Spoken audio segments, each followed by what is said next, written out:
And the next and the final question that I have in the question about my bikes and my experience with bikes series is, what camera mounts, how and where do you put them on Dino to record you? Do you actually have a cam mounted on the Dino's bar? And this is from the Rusty Axe. Don't know if I said his name, but this was from the Rusty Axe. So now I'm going to take you along and show you my bikes. Alright, so to answer the questions about the mounts, I absolutely love ram mounts. There's not much you can't do with a ram mount. So this is the setup on the bike. I ordered a brake reservoir ram mount, and unfortunately I mean I looked and I tried to choose the right one, but obviously I got it wrong.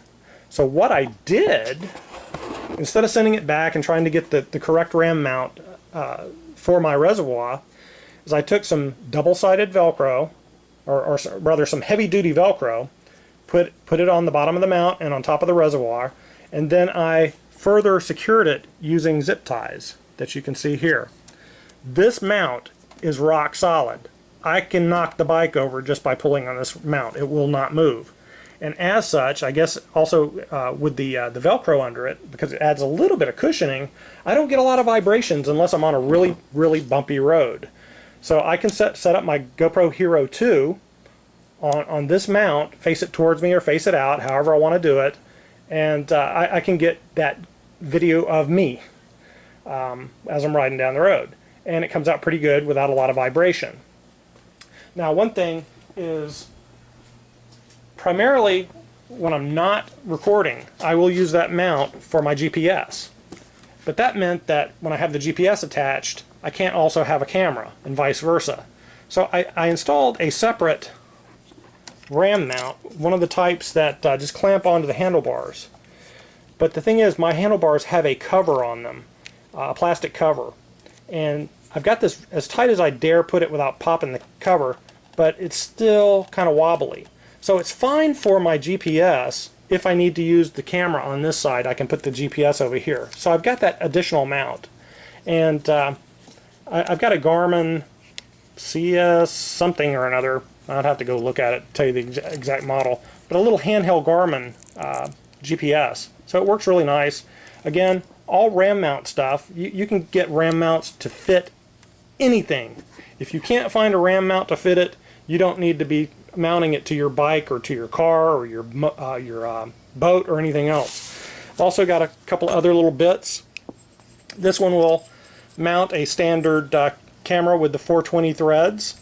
Got extra double ball, so if I need to, I can, you know, stick stuff out here, stick stuff out there, whatever I want to do with it. But again, ram mounts, good stuff. Got the little shorties, and I got another one of the slightly longer ones. So yeah, that is how I got my camera set up on the Dino 1.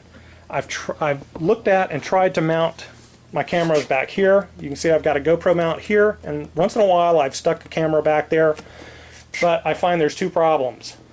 Number one, if something happens to the camera, like it gets loose and it starts to tilt downwards, which has happened a couple of times, I don't notice it until I get off the bike and notice that, oh, I've been recording the ground the whole time.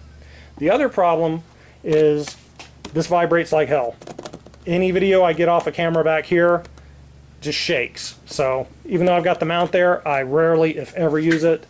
And there's not really much of any other place on the bike that I can put a mount that would not probably just be unusable because of the vibration.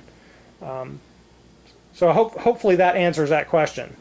Smyrna Cowboy, you were asking about the accessory mirrors, the auxiliary mirrors.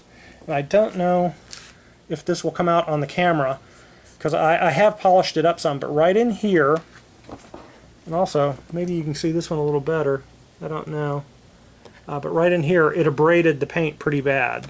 I've polished it up really good, so you have to be at a specific angle to kind of see it, and it just kind of looks a little grayer than it did. But that's pretty much why I removed those accessory mirrors. And you can see I've stripped down the bike back to its bare accessories, or bare essentials, I should say. I've taken the sheepskin off. I'm going to put up a picture of a DNO1 pre-Rob customization, because this is a aftermarket windshield. The original windshield was so damn low and so angled, I could not see the speedometer on this bike when I was sitting upright. But this is my DNO1. I also added the additional backrest on the bike, and this is an OEM backrest for Genie. And anyway, this is the DNO1. And my other little friend, my Honda Ruckus. 50 cc's of joy. Not something you take out on the highway, not unless you have a death wish. But I've gotten this little booger up to over 45 miles an hour. Of course, that was with a slight downhill incline and a tailwind.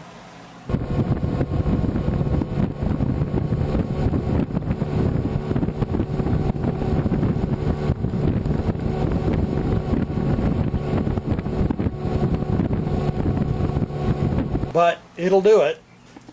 More reasonable speeds are probably about 30, 35.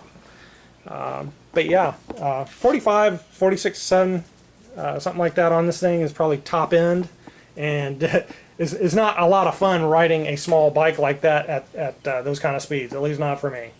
But it will do it. Anyway, a little look at my Ruckus. Oh joy, oh joy. That's my baby. Okay guys, so I'm going to try to edit this thing down and get it posted today, which is Saturday the 18th of May.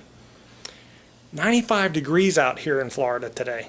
It is hot. Anyway, let me get in the house where it's a little cooler.